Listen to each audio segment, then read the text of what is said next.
안녕하십니까, 노문카고입니다. 조관입니다. 2월 14일 포워드란 무엇인가? 1년 내내 울고먹고 또 울고먹을 포워드란 무엇인가? 시작하겠습니다. 얘기를 안 해.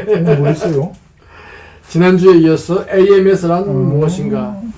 2편입니다. 2편.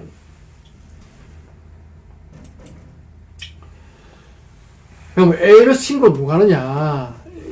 AMS라는 거는 미국에서 테러 방지를 위해서 선적전 24시간 전에 매니페스트 데이터를 보내라. 그렇죠. 그러니까 누가 보내느냐? 요겁니다. 선사에서 보내겠죠. 반만 맞고 반은 틀렸습니다. 선사 또는 MVOCC. MVOCC도 선사잖아요. 캐리어지, 캐리어. 그러니까 캐리어. 캐리어가 뭔데, 캐리어. 근데, 그럼 캐리어가 다 보내느냐? 스카 코드를 부여받은 경우에만 할 수 있다. 그 스카 SAC. SCAC. 저 코드가 있는 애들 그 선사 하고 MVOCC가 MVOCC가 친구가 쓰고 저게 없으면은 못한다. 사실 제 말이 제 말이야. 왜냐면 MVOCC라는 거는 엄밀히 따지면 미국 FMC에서 인정해야 되거든. 그러네. 물론 뭐 FMC에 인정 안 하는 MVOCC도 있을 수 있지만 스카는 뭐냐면 스탠다드 캐리어 알파 코드. 왜 알파를 했을까? 그래서 SCAC 스카. 근데 스카 코드라 그랬잖아. 끝에도 코드야. 이게 이제 역전압 뭐 이런 거 같아. 우리가 실무적에서는 스카 코드 그러는데 사실은 스카 이렇게 해야 되는데. 스카 코드라고 해야 되겠네. 그래서 보통 네 자리를 씁니다. 그래요? 내가 옛날 다녔던 선사는 ZIMU 뭐 이런 식으로. 머스크는 MAEU 뭐 이런 식으로 이제 보통 네 자리를 쓰는데. 세 자리가 우리는 필요하잖아요. 보통 중에서 다 네 자리 하더라고. 우리 회사도 저 인천 세관에 신고되어 있거든. SPHX 이렇게 네 개. 근데 이제 선사에서 AMS 하는 경우도 있고 MVOCC가 직접 하는 경우도 있어요. 요거는 MVOCC 옵션이에요. 아, 그래요? 자기가 직접 할 수도 있고, 이제 사실은 이제 MVOCC가 하우스 BL을 발행하는 경우에 하는 얘기고, MVOCC가 없이 실화주가 직접 선사랑 거래하면 당연히 선사에서 하겠지. AMS를 보내드리는 건데, MVOCC가 하우스 BL을 발행했으면 자기가 신고할 수도 있고 선사에 맡길 수도 있다. 내가 이거 정확히는 모르겠는데 여기에 또 그 세관하고 뭐가 연결되어 있어야 되는 것 같아. 포딩 중에 연결이 안 돼 있으면 못하니까 그런 경우에는 선사에 맡기는 것 같아. 이제 연결을 하려고 그러면 돈이 들잖아요. 그죠? 그러려면은 선사에서 돈을 받습니다. 보통 35불에서 50불 정도 AMSP를 받습니다. 이건? 그러니까 공짜가 없다는 거지. 이야, 좀 많이 받는 거 같네. BL당. 그러니까 한 4만원에서 6만원 정도. 그러네요. 그럼 AMS 신고 내용은 뭐냐? Actual Shipper, Actual Consignee, 뭐 BL 넘버, 분명, 뭐 블라블라블라. 이거 신고 왜 한다 그랬죠? 테러 방지. 테러 방지. 쥐들은. 그러니까 뭐가 제일 중요할까 여기서 지금? 그 분명 아니면 HS 코드. 그러니까 분명 이게 지금 폭탄이 아니야 중요하지.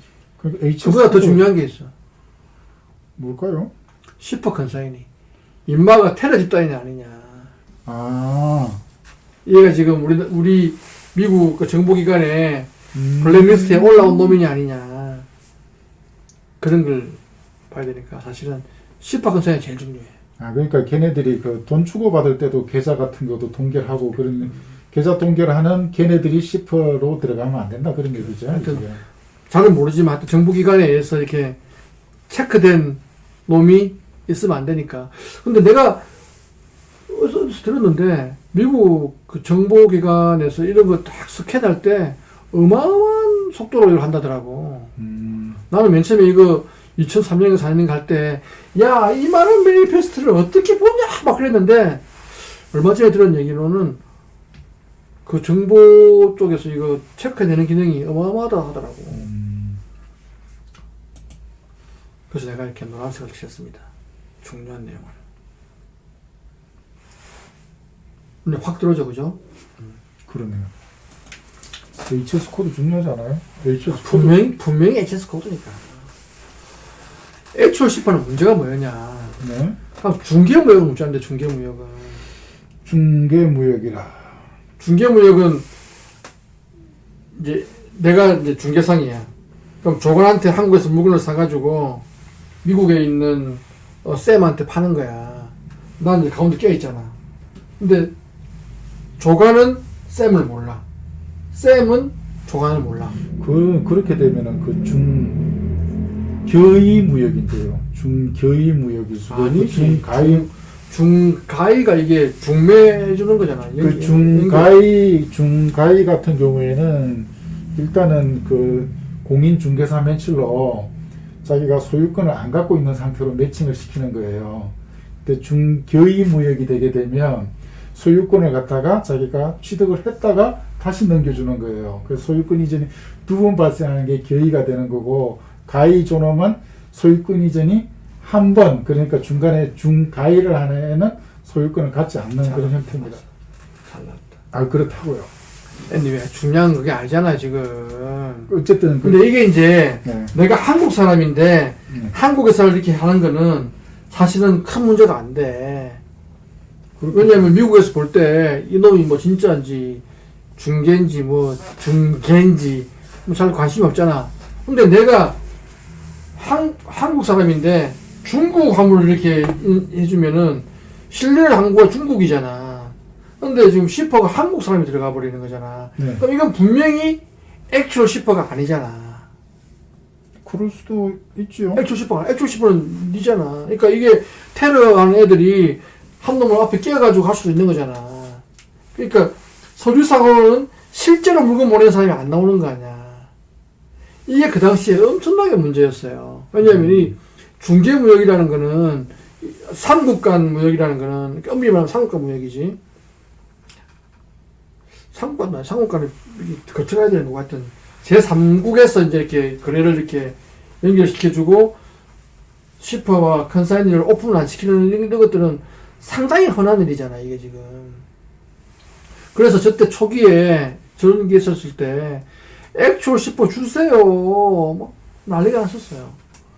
근데 끝까지 안 줬거든. 근데 결국은 뭐였냐. 이거는 AMS 신고만 하는 거기 때문에 절대로 바이어한테 시퍼가 노출이 안 됩니다. 이런 식으로 설득을 해가지고 받아가지고 내 기억으로는 그 당시에 위에 쓰고 가로 열고 또 액츄얼 시퍼를 넣었던 걸로 기억해요.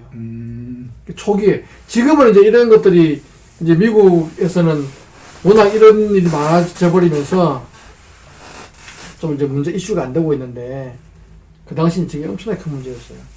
그다음에 이제 저게 하우스 비해를 발행하면 또 어느 정도 또 해소가 돼. 그런데 저 초기만 하더라도 하우스 비엘이 그렇게 활성화 안 되었던 때라 가지고 제일 큰 이슈 중에 하나였고, 액츄얼 컨사인 문제는 뭐였냐면 투어드 비엘이었어요. 컨사인이라는 투어드가 들어가잖아. 네. 또 투어드 뱅크 들어가 버리면.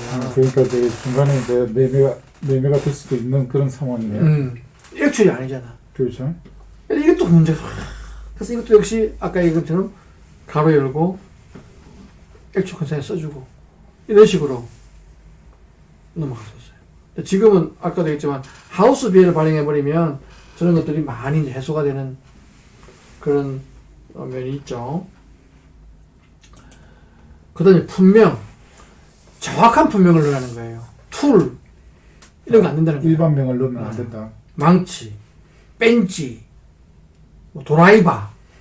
이렇게 분명히 쓰라는 거예요. 그 다음에 뭐 기계. 안 된다는 거예요. 뭐 하는 기계냐? 그 기관총이 머신건인가요? 머신건. 그것도 머신이잖아. 그러니까 안 된다는.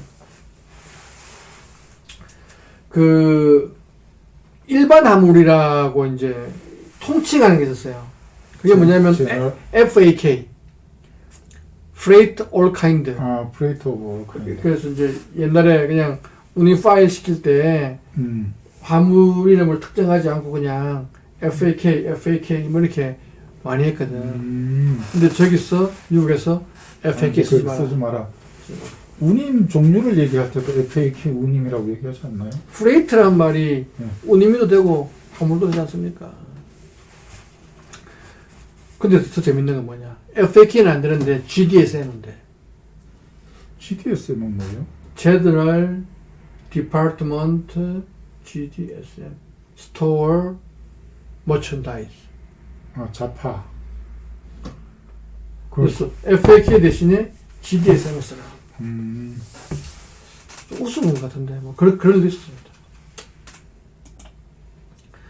선박명 저거는 뭐냐 그러면 한국은 별로 관계 없는데 이제 환전하는 경우에 자기들이 태우는 피다를 하는 게 아니고 미국에 도착하는 배를 실제로 도착하는 배. 넣어야 된다. 그리고 그 마지막에 보면은 선적지, 목적지 양항 다음에 first US 포트가 있잖아. 네. 저거 이제 미국에 처음 들어가는 포트가 어디냐. 거쳐갈 때 먼저 그런 내용이었는데 사실은 이 내용을 잘 보면 그냥 BL에 거의 다 나오는 내용이에요. 그렇죠. BL. 네. 마스터 BL, 하우스 BL, 남바 있고. 그러니까 BL만 잘 만들면 끝나는 거야, 사실은. 근데, 이거 초기만 하더라도, 액츄얼 시퍼, 액츄얼 컨사인 때문에 굉장히 힘들었다. 품명 같은 경우에도 그냥 대충 하는 것 때문에 힘들었다. 그래서, 지금은 이제, 이게 거의 10년 이상, 15년, 뭐, 거의 20년 되다 보니까, 거의 자리 잡아가지고, 이제 뭐, 이것 때문에 특별한 이슈는 없는데, 처음만 하더라도 상당히 분쟁이 많았다. 하지만 지금은 그냥 BL 데이터로 다 커버 가능하다. 분쟁이랄 게 있어요. 미국에서 안 된다 그러면은. 아, 그렇지. 그때 이제 우리가 제일 많이 쓰는 말은 뭐냐면, 바이어한테, 너네 정부가 하라는 거다. 그러니까. 네가 알아봐, 네가. 이제 그러니까 하다 안 되면 그렇게 했죠. 그러면 이제 그게 아니지. 한국 화주가 계속 안 된다는 거야. 그때 이제 우리 하는 말이 바이어한테 물어보세요. 바이어는 다 알아요. 그러면 이제 다음날 바로 답이 옵니다. 바이어가 우리가 하라는 대로 한답니다. 이제 그렇게 되는 거지, 이제. 그래서 오늘은 이제 AM에서는 누가 신고하고, 신고 내용은 뭐고, 그 다음에 신고할 때 약간의 그 어떤 분쟁이 됐던 거, 조심해야 되는 거예요. 뭔가를 설명했습니다. 고생하셨습니다. 수고했습니다. 네, 수고하셨습니다.